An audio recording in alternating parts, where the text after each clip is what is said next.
ప్రధాని మోదీ కళ్ళలో భయం. అమెరికాకు మోదీ పూర్తిగా లొంగిపోయారు. రైతుల ప్రయోజనాలను పణంగా పెట్టారు. భారతమాతను అమెరికాకు అమ్మేయడం సిగ్గు అనిపించడం లేదా? ఎప్స్టీన్ ఫైల్స్ అంశాలపై మోదీ జంకుతున్నారు. అనిల్ అంబానీని ఎందుకు అరెస్ట్ చేయడం లేదు? లోక్సభలో రాహుల్ విమర్శలు. ఇవన్నీ తప్పుడు ఆరోపణలు. సభా హక్కుల తీర్మానం ప్రవేశపెడదాం.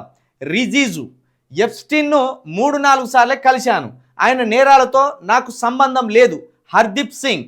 మొత్తానికి రాహుల్ గాంధీ పార్లమెంట్లో లోక్సభలో అధికార పక్షమైన మోదీ గారిని కావచ్చు, మోడీ గారి మంత్రివర్గాన్ని కావచ్చు ఎంత భయపెట్టాలో, ఎన్ని రకాల ప్రశ్నలు వేసి వాళ్ళ దగ్గర నుంచి సమాధానాలు రాబట్టాలో, వాళ్ళు ఎన్ని రకాలుగా ఈ దేశాన్ని అమెరికాకు తాకట్టు పెట్టే ప్రయత్నం చేస్తున్నారో ఆ విషయాలను మొత్తం పార్లమెంట్లో లోక్సభలో రాహుల్ గాంధీ రాబట్టే ప్రయత్నం చేస్తున్నాడు. మొన్న మోడీ భయపడి పారిపోయిండని ఒక కామెంట్ చేసిండు.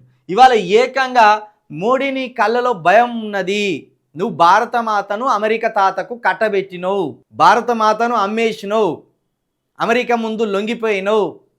ఈ లొంగిపోడు దేనికోసం లొంగిపోయినవు? అదాని కోసం లొంగిపోయినవా?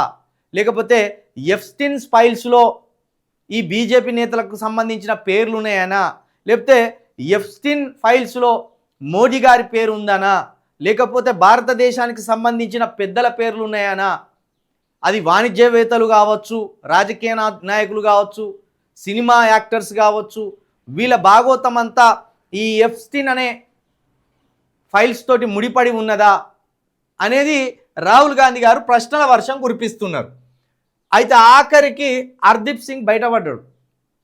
ఇక దీన్ని దాచే అవకాశం లేదనుకున్నాడో ఏందో కానీ, నేను ఎప్స్టీన్ను 1-2 సార్లే కలిసిన, కాకపోతే ఆయన లైంగిక నేరాలతోటి కావచ్చు, ఆయన మానవ అక్రమ రవాణాతోటి కావచ్చు, నాకు సంబంధం లేదు అని అంటున్నాడు. మరి ఏ సంబంధంతో కలిసిండు అనేది ముఖ్యం. ఎందుకంటే ఇది అమెరికా కాదు, ఒక దేశం అయితే అనుకోకుండా ఏదో కలవచ్చు అనుకోవచ్చు, వాణిజ్య ఒప్పందాల ప్రకారం కలవచ్చు అనుకోవచ్చు వ్యాపారవేత్తలు.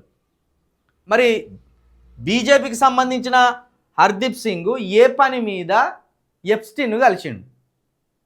ఏ పని కోసం ఎప్స్టీన్ కలిసిండు? మరి అవన్నీ బయటికి రావాలి కదా. అవన్నిటినీ పార్లమెంట్లో రాహుల్ గాంధీ రాబట్టే ప్రయత్నం అయితే చేస్తున్నాడు.